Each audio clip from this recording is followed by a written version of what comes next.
이종걸 의원이 자한 필리버스터 선거법 개정 무산 위한 꼼수 민주 일방적으로 당하지 않을 것. 네, 고일석 기자님께서 이런 글을 올려주셨는데요.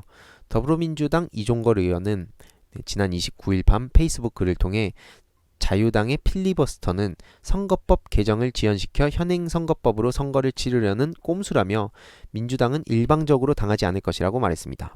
그래서 민식이법만 우선 통과시키자라고 한 것에 대해선 일단 본회의를 열어서 필리버스터를 시작하기 위한 것으로 결국 선거법 상정과 처리를 지연시키기 위한 것이라고 설명했죠.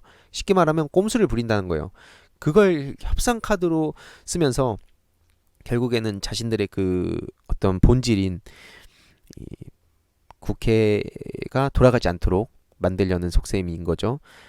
자유당은 민식이법 우선 처리의 전제로 문희상 의장에게 선거법을 상정하지 않을 것을 요구한 바도 있는데 그래서 일방적으로 당하지만 않을 거라는 그런 내용을 밝히셨죠. 그래서 페이스북을 통해 민식이법만 통과시키고 선거법은 나중에 해도 되는 것 아닌가, 민주당도 선거법 때문에 민식이법을 볼모로 잡는 것은 피장파장 아닌가, 이런 의문이 제기되고 있다고 하죠. 실제로 이런 내용들이 있는데, 간단하게 말해서 민식이법을 먼저 통과시키려면 본회의를 열어야 하는데 민식이법만 통과 후 본회의를 끝낼 순 없습니다. 아까 말씀드렸듯이 자한당의 꼼수이기 때문인데요. 민식이법은 199개 법안이 상정된 후에 법사위를 통과했고 추가로 상정해야 되는데, 자유당은 민식이법을 현재 199개 법안의 맨 앞에 안건으로 넣어서 안건을 200개로 만들자는 겁니다. 그러면 여태까지 있었던 게 하나씩 밀리게 되겠죠. 그러면 민식이법을 1번으로 처리한 후에 그 후부터는 이미 신청한 199개의 법안의 필리버스터가 시작이 되고, 선거법 등 패스트트랙 3법은 아직 본회의 안건으로 상정이 되지도 않았고 정기국회 회기 중에 상정이 돼야 하는데, 자유당은 199개 법안에 대한 필리버스터로 본회의를 쭉 이어가면서 정기국회 종료시까지 이걸 이어가려는 그런 속셈이란 겁니다. 그래서 선거법 등의 안건 상정 자체를 막아버리겠다는 거고, 선거법 처리는커녕 12월 10일까지 상정도 불가능한 그런 내용이고요. 그렇게 되면 21대 총선은 구선거법으로 치를 수 있는 거고, 그러면 그런 계산 하에 아이들의 비극적 사고를 계기로 만들어진 법을 가지고 일종의 거래를 지금 하고 있는 겁니다.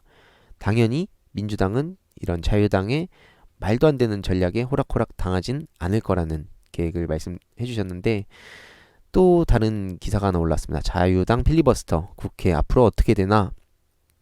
그래서 국회 본회의에 상정된 199개 법안 모두를 대상으로 필리버스터를 신청했는데, 자유당이 본회의가 개의되면 자유당은 회기 종료일인 12월 10일까지 필리버스터를 이어갈 수 있다는 겁니다. 그래서 민주당 이인영 원내대표는 자유당의 필리버스터 신청 직후 이제 의장실에서 각 당 대표들과 원내대표들과 회동해서 비쟁점 법안부터 처리할 걸 요구했지만, 나경원 씨가 의장이 선거법 상정을 하지 않겠다고 약속하면 민식이법은 우선 처리할 수 있다, 이 입장을 굽히지 않아서 결론을 못 내렸다고 합니다. 본회의가 개의되면 곧바로 필리버스터가 시작이 되는 거죠.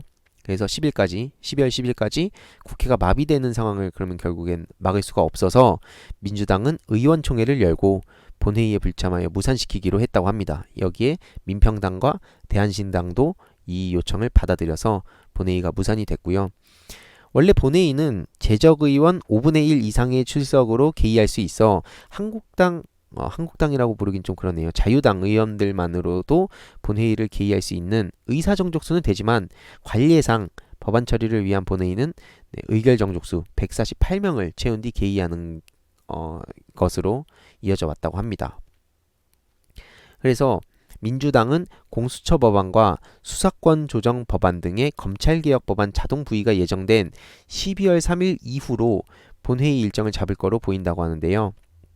그래서 민주당도 의안 토론에 참여하여 자한당의 필리버스터에 맞불 놓을 예정이라고 보인다고 합니다. 한편 2020년 예산안은 12월 2일 이후에는 필리버스터의 대상이 되지 않으므로 필리버스터 개시 이전 처리를 시도하거나 다른 법안과의 동시 처리를 시도할 계획이라고 하는데요.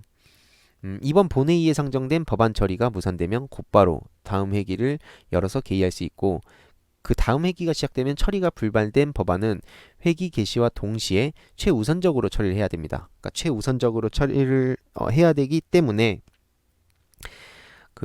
이제 이게 어떻게 보면은 조금 이따가 또 요 내용에 대해서는 좀 말씀을 드릴게요. 그리고 아무튼 다음 회기가 잡혀도 자유당이 검찰개혁 법안과 선거법에 대해 또다시 필리버스터를 시도할 수 있어 이 패스트트랙 법안들은 통과에 난항을 겪을 전망이라고 합니다. 그러니까 어떻게 보면 이게 되게 복잡하죠. 그래서 아무튼 그 민주당은 내년 4월 총선 예비후보 등록이 시작되는 17일을 처리 시한으로 제시하고 있고 선거법과 검찰개혁 법안을 상정한 후 12월 17일 이전에 다시 새로운 회기를 잡아 이들 법안의 처리를 시도하는 등의 복잡한 과정을 거쳐야 할 것으로 보인다고 합니다. 그러니까 어떻게 보면은 요 내용도 제가 또 짤막하게 편집해서 공유를 드릴 예정인데요. 결국에는 이 핵심은 이겁니다. 지금 자유한국당이 민식이법을 어떻게 보면은 마치 진짜 인질로 삼고 이걸 통해서 이용해서 자신들의 어떤 그 정치적 이익을 채우려고 하는 겁니다. 이거는 정말 말도 안 되는 거죠, 사실. 예, 도저히 납득할 수도 없고 납득해서도 안 되는 행동들이거든요.